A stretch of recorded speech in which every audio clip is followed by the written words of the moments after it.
This little motor, Graham Farish motor from a Class 101.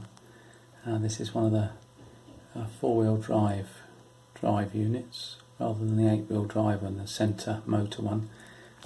This is running badly. I also want to do a DCC conversion on it.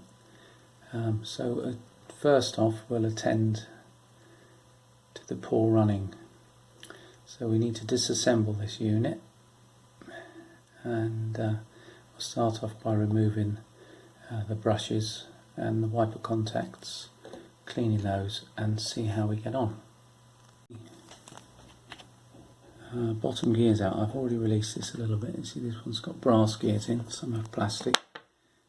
These just pull off, so you just literally pull it up off either one side. It's just a push fit basically. So that's the next thing to do, is take the gears out and the running wheels so we can get access to the wiper contacts. I'll pull just underneath the brass gears just to lift them up slightly to extract them from the chassis. Very simple. Inside you can see it's got another little gear there, and the wiper contacts you can see here are very dirty. That's just simply lifts up and they've just been retained by those two little lugs there. And another set of wiper contacts on the other side. You see the verdigris on those is really filthy. Again with the top carbon brush mounting, I just put the scalpel underneath and prise them up very easily. I'll do the same with the bottom now. So by releasing the connector here from the top of the motor, it's a little bit of a push fit. This whole loom, including the wipers, can come off.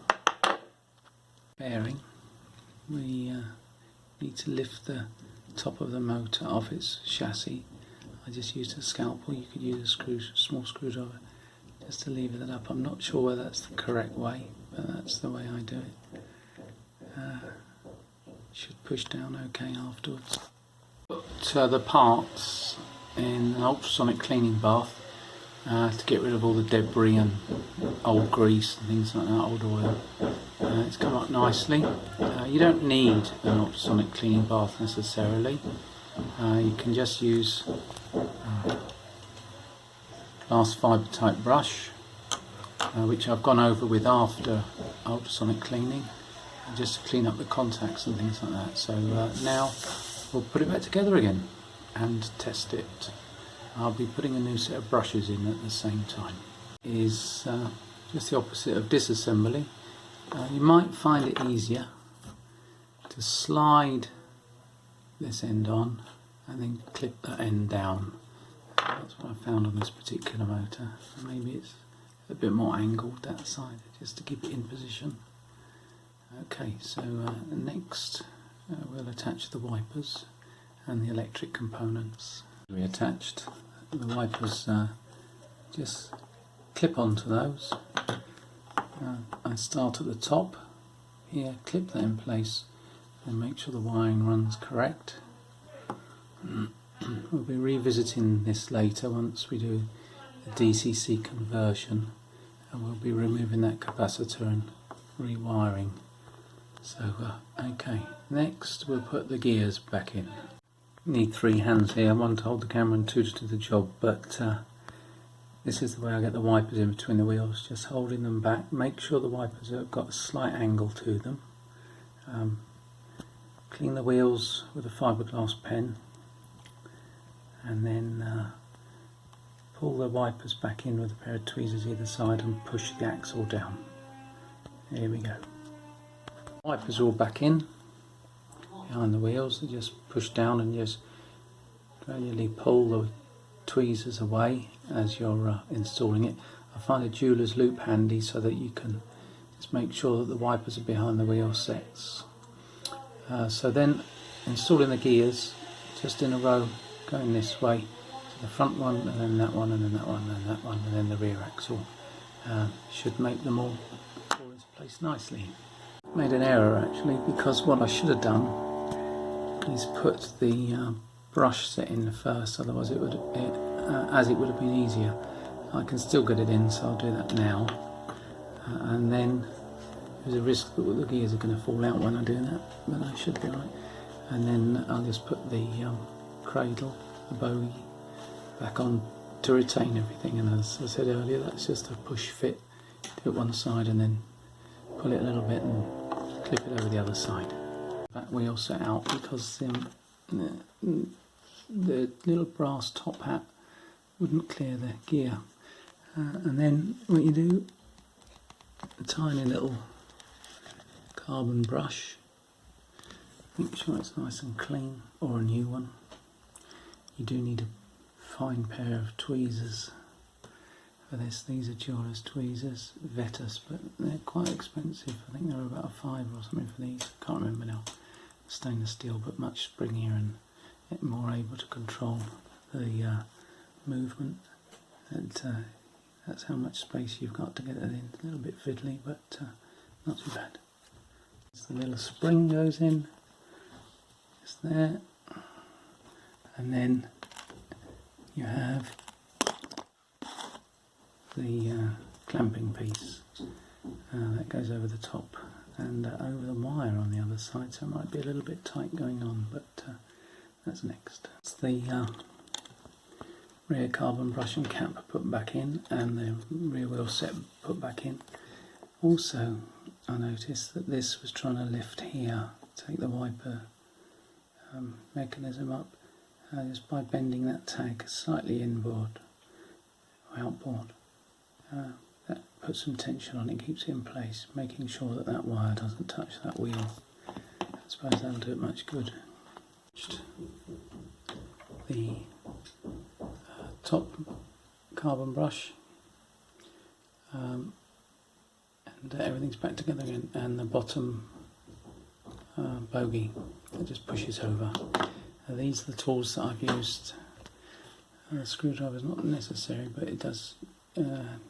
It is needed to remove the motor from the shell. We'll go through that in a moment, how to disassemble it. I use Track Magic on the wheels and the commutator, tweezers, fiberglass pen, cotton bud and a scalpel, just to clean the armature commutator. And I use it as a little bit of a pry bar as well, which is probably naughty, but it works for me. So the tweezers, putting in the carbon brushes and the springs, they can ping off. So pay particular attention to doing that carefully, and try and have something close at the back, just in case it pings off, so that it doesn't go too far.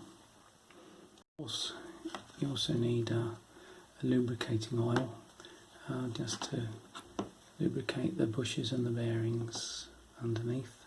So we'll do that now, and then we'll give it a test run. You need to be careful that you don't put too much on, and I always put 1 or 2 drops either side in the bushes, and a little bit on the gear there, and then just 1 drop or 2 on the gears along here, 1 drop in each gear. I also lubricate the axles very slightly, and the ends with a spindle when the axles run into the plastic chassis, just to give them a bit of lubrication as well.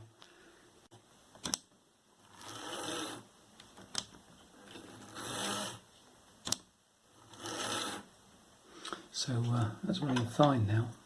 I'll put it on the big track in a minute. Excuse the very short test track. I'm up to building a circuit today. So you may have a problem getting it initially running if you've put new carbon brushes in or cleaned the old ones, because they need to bed in.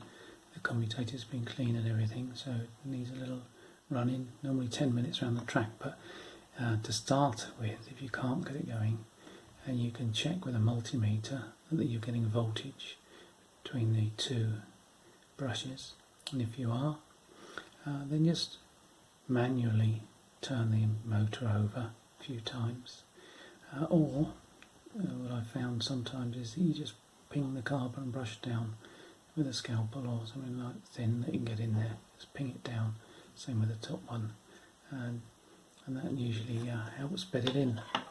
So that's it. the motor has to be mounted to the chassis first because the bogie won't pass through the chassis. Obviously, I've cleaned up the seats; they get a little bit of carbon wash from the motor. So we'll realign that again and pop that on top. We attach securely. So the best course of action is to reattach the body to the chassis, pop the motor underneath, align it, and then pop the screw in. There is a locating dowel here that helps you align the unit, and then all we've got to do, if I can pick it up,